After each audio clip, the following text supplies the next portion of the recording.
These are the hotspots where the spirits of the previous owners come to socialize.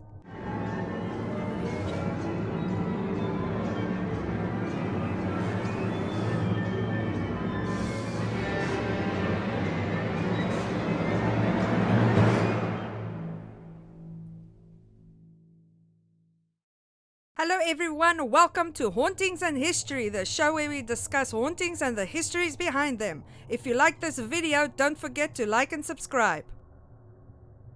Smits Museum, Centurion.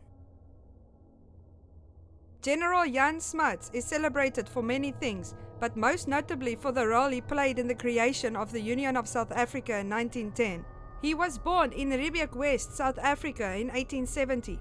After graduating with a law degree from Cambridge University, he was appointed as state attorney by President Paul Kruger in 1898, 1 year before the outbreak of the Second Anglo-Boer War. In 1908, Smits bought the farm Doringkloof south of Pretoria, known as Centurion today, and in 1909 he acquired a British prefabricated house and had it shipped to the farm by means of rail and ox wagon. His wife and children moved into the house the same year. As state attorney, he played a key role in shaping the constitution of the new Union of South Africa in 1910. In the same year, Smits, along with General Louis Botha and Barry Hertzog, established the South African Party, after which Smits held various cabinet positions within the party. In 1919, Smits became Prime Minister of South Africa, and in 1939 he led South Africans into the Second World War, fighting in the East African, North African and Italian campaigns. After the war, in 1947, Smits was elected as Chancellor of the University of Cambridge,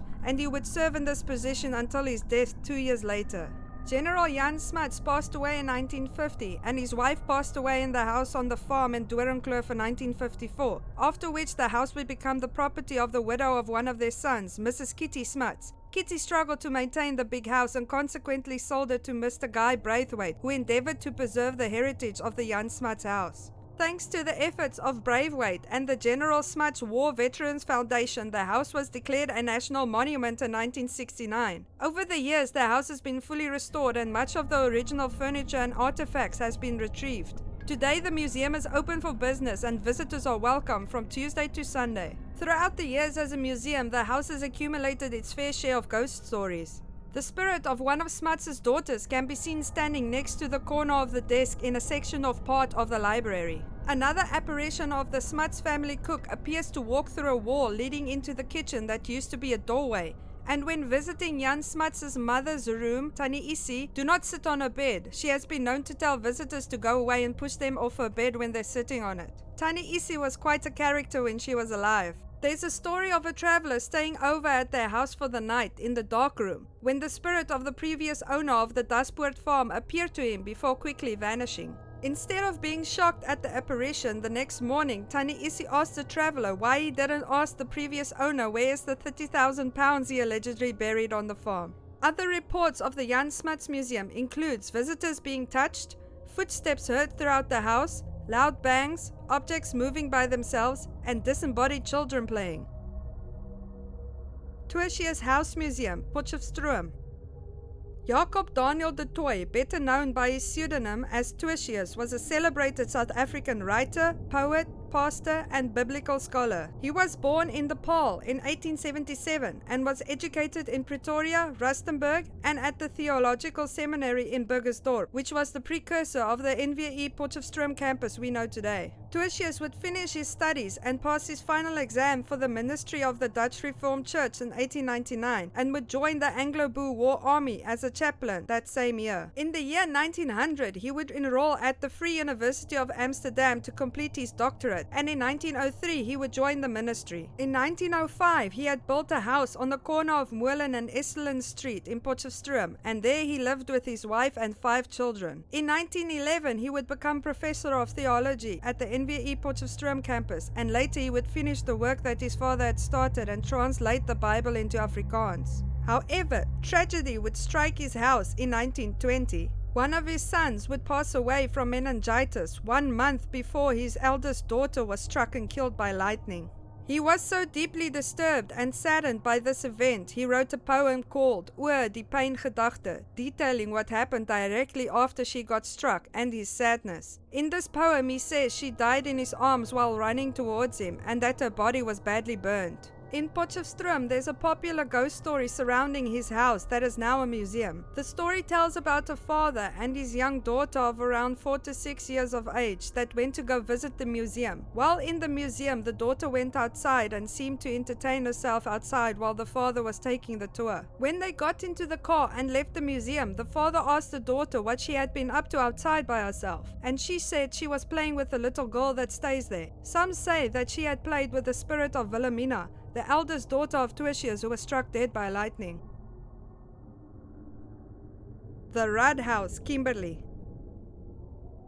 In 1867, Erasmus Jacobs, aged 15, picked up a shiny pebble on the banks of the Oranje River near Hopetown. Initially, the stone was used to play with, until a curious neighbor named Skalk van Niekerk asked if he could have the stone. After trading hands a couple of times, it was later discovered to be a 21-carat yellow diamond and was named Eureka. Although Jacobs never found another diamond again, Van Niekerk was luckier. In 1869, a Griekwa shepherd picked up another stone near Hopetown. Having learned something about diamonds since 1867, Van Niekerk traded 500 sheep, 10 oxen and 1 horse for the stone and later sold it to local jewelers for £11,500. It was later called the Star of Africa. Not long after the news of the discoveries had spread, many miners flocked to Hopetown to hopefully strike it rich. But after only a few additional stones were found in the area, the miners eventually moved on. Between 1870 and 1873, a couple of new diamond mines were discovered. In 1870, diamonds were found on the gravel banks of the Fall River near Berkeley West. Later that same year, kids playing next to the Toitspan found diamonds on their father's farm, Dorsfontein. In May 1871, a discovery was made on Nicholas and Diederik de Beers farm, Vooruitzicht. And later that same year, a servant found 3 diamonds on a small hill not far from the old de Beers mine at Vooruitzicht. The discovery of diamonds on top of this hill would spark a new rush, and the mine was named as such. Thousands of prospectors flocked to the Vooruitzicht farm, and the hilltop kept being dug throughout the years until it became an enormous hole in the ground. This hole is known as Kimberley's Big Hole today. This discoveries on the Vooruitzicht farm brought the De Beers brothers unimaginable fortune, and the De Beers mining company is still a household name and a big name in the mining community to this day. On a side note, I found out that Cecil John Rhodes, after buying up considerable portions of the De Beers mining claims and co-founded the De Beers Mining Company, told the De Beers brothers to keep the prices high and the demand steady. He is the reason that diamonds are rare and expensive when they're probably not. He also told the House of Assembly in Cape Town in 1887 that the natives are to be treated as children and denied the franchise. So not cool, Cecil. And my sincere apologies to my native South African friends who got robbed of opportunities by imperialist scum. Rhodes must fall movement.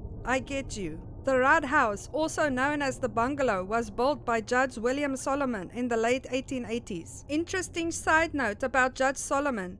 I found out that he later became Chief of Justice in South Africa and succeeded none other than James Rose Innes, the gentleman responsible for the creation of Meer College Uitenhage in my 4 haunted schools in South Africa video. Wow, 1800 South Africa really was a small world. In 1866, mining magnate Charles Rudd acquired it from Solomon and passed it on to his son, Henry Rudd, in 1868, who stayed there until he passed away in the night nursery of the Red House in 1948. Henry Rudd's second wife, Emily Rudd, continued staying in the house until her death in 1963. After struggling to sell the house for some time, Dr. Richard Liversedge, director of the McGregor Museum, enlisted the help of the De Beers Mining Company to purchase the house for restoration. This museum is only open on Tuesday mornings from 10 to 12 and at certain scheduled open houses throughout the year. But let me tell you that a visit here is well worth it, especially if it's part of the Kimberley Ghost Trail. Reports of hauntings includes visions of the house from another time and place, a lady on the turret on top of the house, and a rocking chair that moves by itself.